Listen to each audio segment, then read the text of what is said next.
Hello, and will you consider this?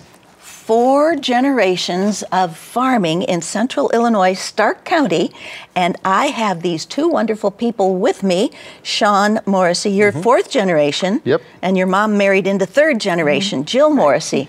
Well, thanks for being here. Thanks for having us. So we're going to talk a little bit about you guys and the farm and what you do there, and then we'll get into what you're up to these days. How's that? Sounds wonderful. Okay, so let's start with you first, Sean. You are farming, what crops are you growing? So we do about 50-50 corn, soybeans with a little bit of corn-on-corn rotation. And then we do a couple 100 acres of wheat every year as well. Okay, that's wheat or winter wheat? Yes, winter wheat. Okay. Then we bale that for straw. Aren't you proud of me that I Yeah, you nailed that one. Yeah, being the city girl I am, great. And Jill, what do you know about farming? Have you always grown up in the farming? I have. community? My dad farmed, not as much as Morrissey farms. He was a smaller acres of farming. But yeah, I grew up on a farm, and so I was familiar with a lot of that. So to marry a farmer was, that was fine. You knew what was expected of you. I did know what's expected, so. All right, yeah. so do you have to do a lot of the bookkeeping and that kind of thing too, or no, behind the scenes? No? That was always my mother-in-law did all that, for the whole Morrissey farms, and now I know they have it done professionally, so no, I didn't ever get my fingers in that, so. Okay, but you learned how to cook and bake and do all that extra stuff that you needed to do.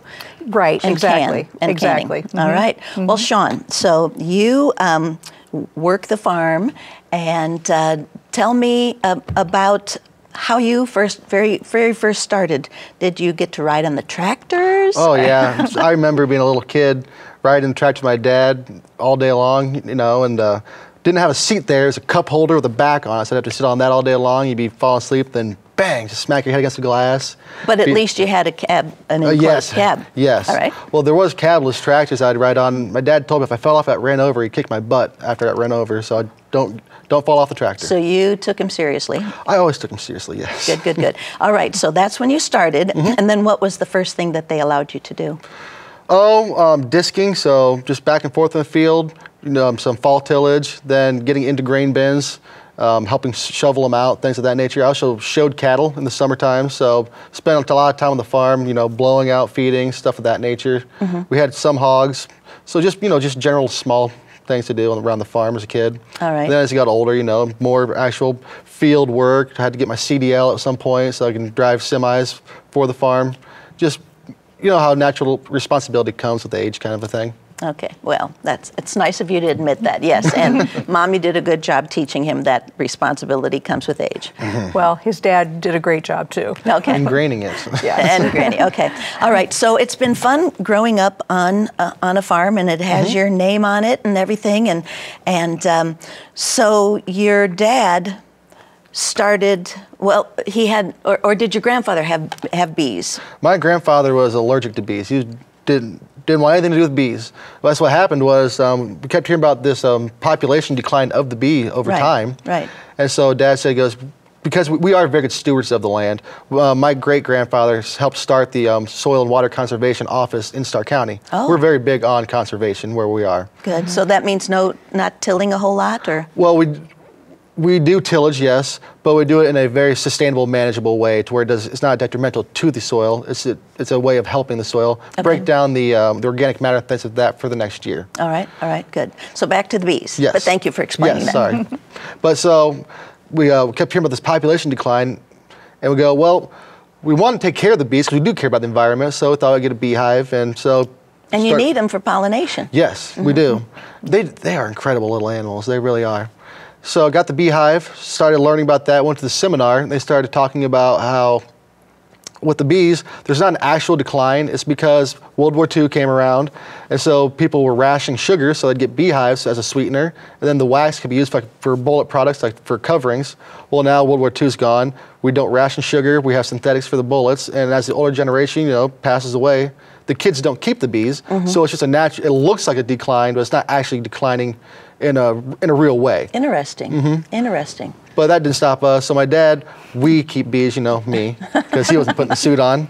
So started that about 7 or 8 years ago, and then had a couple struggling years, you know how it goes, just learning curve. And collected the honey, got about 5 gallons of honey, because I have 8 hives now. And didn't know what to do with the wax, and then talked to a lot of people that just throw it away as a byproduct, which I didn't want to throw it away. So I started doing some research, and I refined it down to a pure form, and then tried to find out what to do with it. And Lip Balm just seemed like a good fit, and spent 3 or 4 years just kind of messing around, making things until I finally got a really good product. Had some friends, you know, that were going to be partners with me that just kind of fell through. And then my mom, I was about to give up for the most part. My mom goes, well, I'd love to be your partner. And she's been helping others since, doing a wonderful job. All right, so what is your role in this? This is called, it's the Balm Diggity, and you're making lip balm.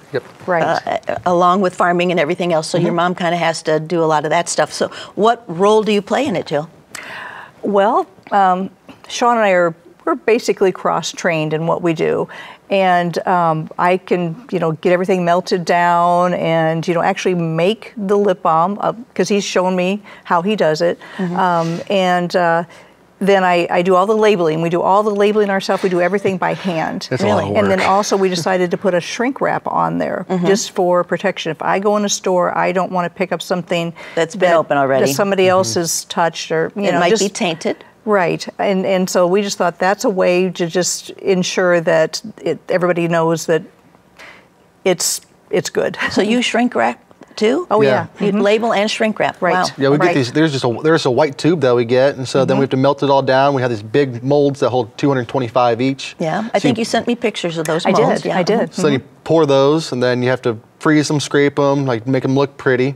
And then you have to pull them all out. You have to cap them all. We have a labeling machine, so you have to label them all and then cover them with shrink wrap, then heat shrink wrap all of them all by hand. It's a lot of work. So just the two of you? Do you have some help? Just 2 of us. Really? Now your sister came up with the name. It's the Balm Diggity. Well, and what does that mean? Because I'm older generation, so I'm not sure. My sister Sarah is 5 years older than me, and when she was in high school, if something was cool, it was the Balm Diggity. So that's what that meant. So But it was the Balm Diggity. The Balm back Diggity, then. Yeah, but now it's Balm Diggity. Lip Balm. Okay, all right, I got it.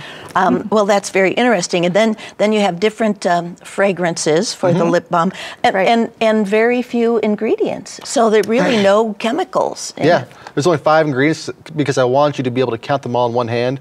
Because there's other ones out there that are all very good products, but they have up to like 14 different ingredients.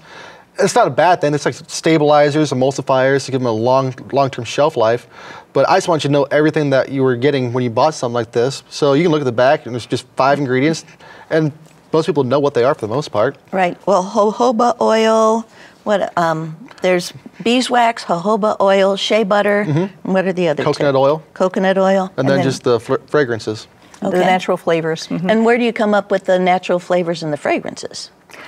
Well, you don't grow those. That's a whole bunch of research online and a whole bunch of trial and error on our part. Just to get because we'd look for companies that had just natural products, and then we would order some. You'd get some, and we would smell them and think, oh, that's not what we're looking for. And so just a lot of that. So that all takes a lot of time to get that and find just the right products that you want to use. And the thing about the jojoba oil that you were talking about, jojoba oil is a liquid wax.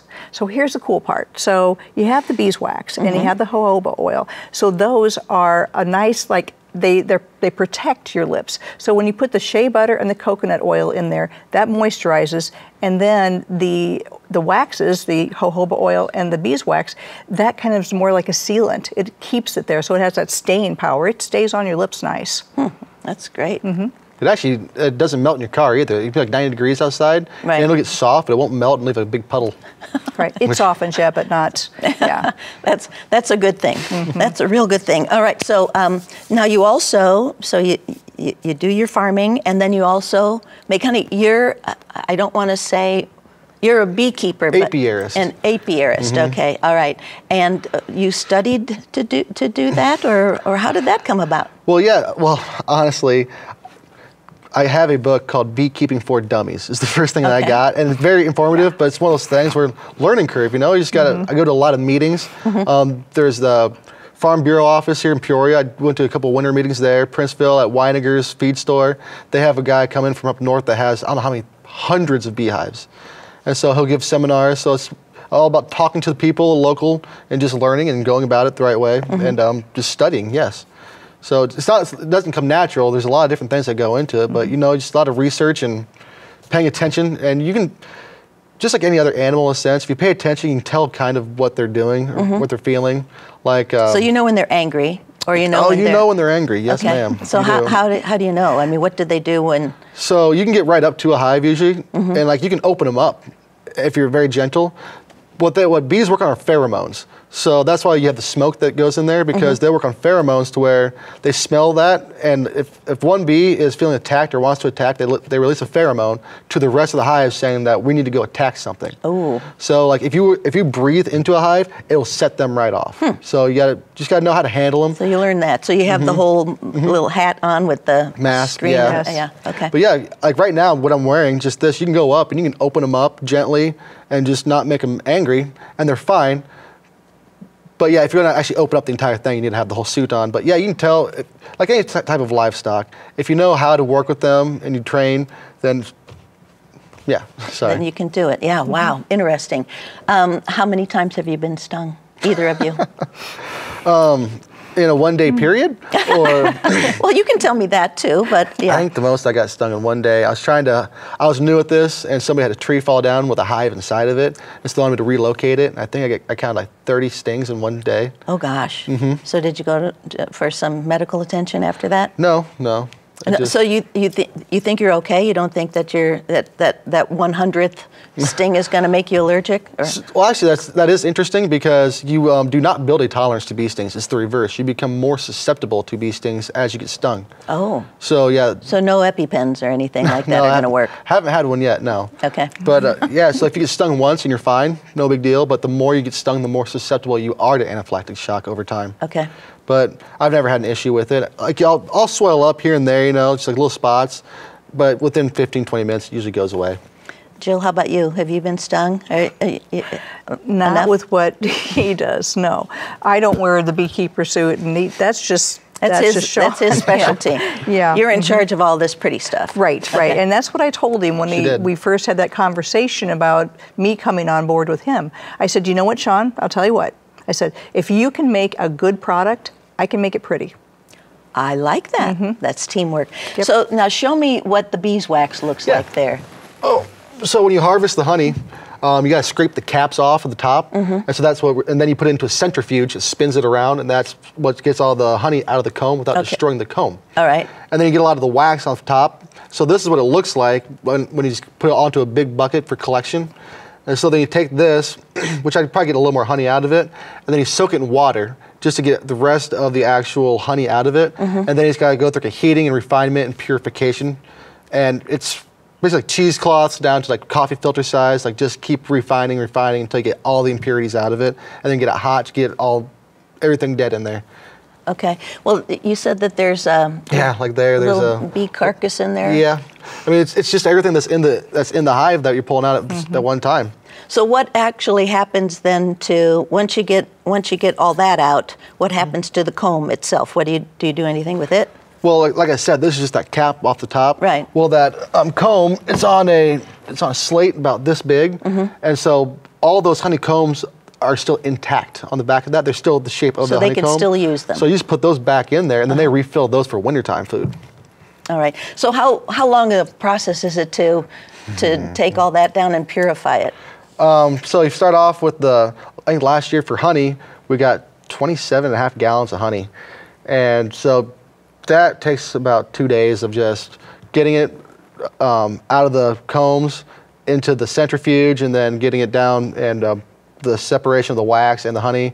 Then to do this, to get the actual raw wax into like purified wax, that usually takes me a couple of days. You don't get a whole lot of wax out of it as much as you would think, but it takes me a couple of days just because you gotta heat it up and cool it and so you have purify it. Big stove or a big pot that you put it in? Basically, yeah. All right. Because you basically just, the first step is basically put it in hot water and melt it all, and then all the impurities settle down to the bottom side of it. You just keep cutting that off. Okay. And then you have to put it through a bunch of different types of like smaller and smaller filtration systems to try and get it perfectly pure. I should have brought some because what's cool is it's flexible when you're done with it. Oh, kids would love that, huh? I do. You're a kid. You're a kid. And then, so there's your honey. So show us the two honeys there. So this is this year's honey. And this is and tell us about the different colors of honey. Yeah. So this stuff, it's older, so it's crystallizing like that, which is a really good representation of that. But all it is it's just hardened honey. And so you can take a pot of water, just get the hottest water in your sink, fill full of that and set it in there, and it goes right back to this. Okay. Honey never goes bad whatsoever. I will say this, that you need to know, you cannot give a child under a year old honey, because it can cause basically baby version of botulism. Yeah. It's very dangerous. The spores. The spores do. All right, interesting. And then I had learned that you're never supposed to take honey with a metal spoon. Yep, because it can kill like those spores in there that are beneficial to you. For your allergies. Yes. And this is good for, and Jill, you said you have allergies. I do. So you take the honey and it's locally grown, so it's the best. It especially helps with my fall allergies of ragweed and goldenrod. That's what I was trying to get to, was like, I'll have this, it'll be a bright golden color, and that's the earlier honey from like your dandelions. And then the later season stuff, like at the end of the year, your ragweed, goldenrod, it's a really, really dark, intense color that crystallizes fast, but it's really good for your allergies for that reason. Okay, and so you really want to have a couple of different kinds of honey on hand at home then, right? You want to have the spring stuff for the spring allergies and the fall stuff for the fall allergies. It has a different taste too. Okay, yeah, because I would imagine if it's, you know, if the bees are finding some lavender or something, does it kind of take on that? That's really interesting, because I had that one hive at your house, and she has a bunch of wild black raspberries at her house. Oh. And I harvested the honey, and it was weird because you could see like these like purple like streaks through it. And I think it was because of the raspberry. And you could taste it. You could taste, you had like, you'd taste the honey first, and then you would get that aftertaste of the black raspberries. It was the best honey we've ever had. Oh, really? Well, you need to plant some more black raspberries then, right? Or something? Well, we don't plant them. They just all grow wild there. It all just grows wild. Okay. We're at the edge of the timber. All right. So what... So you said 27 gallons of honey last year? Yes. And that was between spring and fall? Yes. All right. And when do you start in the spring, and then when do you start in the fall? How do you know? Again, I'm a city girl. Well, it's basically whenever they fill up, because you have a bottom brood box, like where the queen lives and has the babies. You have a box above that where they have like all their food and some more. Those are the worker bees? Yes, and some more babies usually. And then there's a box on top of that, and that's the box that you get your share out of. And you can have a spring and a fall harvest pending, because if they winter fine and they get after it early in the spring, that top box can get full very fast. And you can add one on top of that too if you'd like, just to keep it going. And so I'll do that a lot of times, and then just like right now is actually when I'm about to start harvesting my honey, because you want them to be able to rebuild their food for wintertime, because you don't want them to starve out. I've had that happen where they'll go from the bottom up, they'll eat everything, and then they just starve through the wintertime, and then you have to start all over. I don't want to starve the bees out, you know. No, you're a very good citizen. I try to be. Care for your community. How do you determine who is the queen bee when you start a new hive? She's about twice the size of all the other bees in there. She's much bigger. And when you go and you buy a hive, it comes with a queen bee. All right. So, and she lives about 5 years usually. And when she dies... Do you have to replace her? They do. All right. So and the other bees are accepting of this? Well, when they kind of have like a gladiator moment where a bunch of different... Because actually all worker bees are all female bees. Every bee in the hive is a female. There's only one male bee. And actually, if you go back in time far enough, the Catholic Church kind of thought that they were a miracle insect, because if you have a queen bee that has fertilized eggs by the one male, they're all female bees. Now, if there's no male bee there and she lays eggs, they become male bees. So they don't actually need a male there. So they kind of thought of an immaculate conception kind of thought process on them. Yeah. Okay. Which, yeah, that's what they thought. But if that queen does die, a bunch of them do kind of go to war to try and figure out who will be the next queen. Wow. Have you experienced that? I have not right off, but It sounds like it's pretty intense from what I hear. All right, so to become this beekeeper and know have acquired all this knowledge, where did you study it? Or I mean, how did you go to a beekeeping school, or this is just again, it's just from reading that book, Beekeeping for Dummies? Well, that's how I got my very first start. Was that book? It's a really good book. Any of those For Dummies books are very just really basic knowledge. But like I said, like Weininger's Feed Store in Princeville, they put on a seminar every year, and they have all the supplies for your beekeeping as well. So they do a very good job there. I'd go to Peoria to your Farm Bureau, and there's a guy, I can't think of his name, I want to say Harvey something, but he has like 40 beehives himself. He's a CAD engineer, and learned a lot talking to him. So it's just about reaching out, going to these different seminars, talking to other beekeepers, and things of that nature. But you didn't have to go to any specific school or anything, or get a diploma. No, I didn't have a GED in beekeeping, no. Okay. Well, what do you plan to do next? I mean, you have your farming, you have your lip balm, you have your honey. What else is there on your radar? Well, I think you're thinking about doing like lotions or a body soap bar or something. I was thinking lotions. We go back and forth on what we want to do. We just kind of we throw ideas. He'll bring me something to try, and we've got something up our sleeve right now. So, but we're not going to tell you what it is. Okay, you don't have to. You don't have to. Yeah. But if you use those, maybe most of these same ingredients, that might be really good for for moisture and things like that. Oh, yes. And we definitely need that, because none of us is getting any younger. We need to try to. And you did say now honey. I guess honey is good. Well, you said it never goes bad. Never goes bad if it's real honey. Right. And that in the pyramids they found some honey. They found honey in the pyramids, and technically they could just reheat it, melt it down, and it'd be edible. Really? Which is incredible. Yes. It really is. So what is your favorite honey recipe, if you have one, or do you? Because we were discussing, before we came into the studio real quickly, about how this, when it gets crystallized and everything, when you melt it down, sometimes it makes like rock candy. Yeah. Yeah. What I'm actually big on is I like to do like canning and jams and things like that. So I'll go to the farm and we have a bunch of raspberries there, so I'll just pick a bunch of raspberries, and I'll do jam with just like the honey and some vanilla and cinnamon, and just do stuff like that. That's the way I like to use honey. I'm not a big straight honey person myself. Aren't you? No. I'm a straight honey person. You are? Okay. I love it. Yeah, I like it. I especially like it when it's crystallized. I mean, and the thing is too, when it is crystallized, then you know without a doubt that it is raw, unprocessed, natural honey. And that's exactly the best honey that you want to get. Right, and it's the best for you too. Yes, yes. Okay, and then now let's talk about. So you have 4 generations that have farmed this land. Yes. And you have a couple of children. Yes, I have a daughter that's 3 years old named Lowen, and a son that's a year and a half named Axton. All right, and so they have been riding on the tractors and things too already? Yes, they absolutely love it. Every time my son goes outside, the tractor at the end of the driveway, and he just has to run as fast as he can there. We've got a big 4-wheel drive tractor that he has to sit in the wheel in every time. And my daughter I have a couple semis, and she loves getting in there and trying to honk the horn, and then when there is air in there, she just scares herself to death hitting that horn every time. Well, but that's important. When you're growing up, you gotta own it. Yes. Right? Right? Okay. Well, that's pretty exciting. So So what are you going to do with this then? That I'm going to have to take home and refine it. I got to take that, put it in water, get the rest of the honey out of it, and then heat it up. Get that little carcass out of there. Yeah, most people don't like that in their chapstick, apparently. Lip balm, apparently. Right. So you'll melt it down, and you will use this. It'll turn into it'll turn into like pure wax. All right. And then you have all of these different kind of fragrances. We have this one, which is raspberry. Raspberry and coffee. I can tell that one.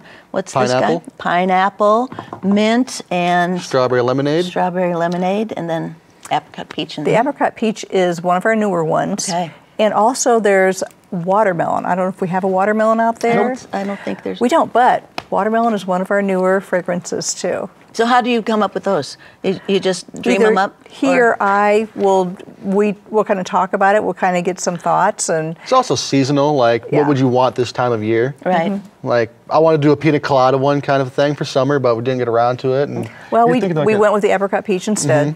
But well then, so for the holidays, the winter holidays, you'll do something that's And fall. Okay. You know, fall is good for. I always like pumpkin spice. Right. Yeah. Well, that'll be Sorry, fun. pumpkin spice is a little overplayed in my opinion, but people want it, I'll make it. I know there are people who, I want a it. little bit goes a long way for me. I Yes. gotcha. Well, thank you so much for sharing this story of the farm, the story of the family, the story of beekeeping that I really didn't know anything about, and I'm glad that you aren't allergic yet. Well, thank you very much for having us. I appreciate that. All right. Yes, well, thank keep you up so the good much. work. Thanks for joining us. Hope you enjoyed this. And again, consider this. Everybody's got a story. If you know somebody who's got a story, if you have a story like these guys did, get a hold of me here at the station. Again, be well.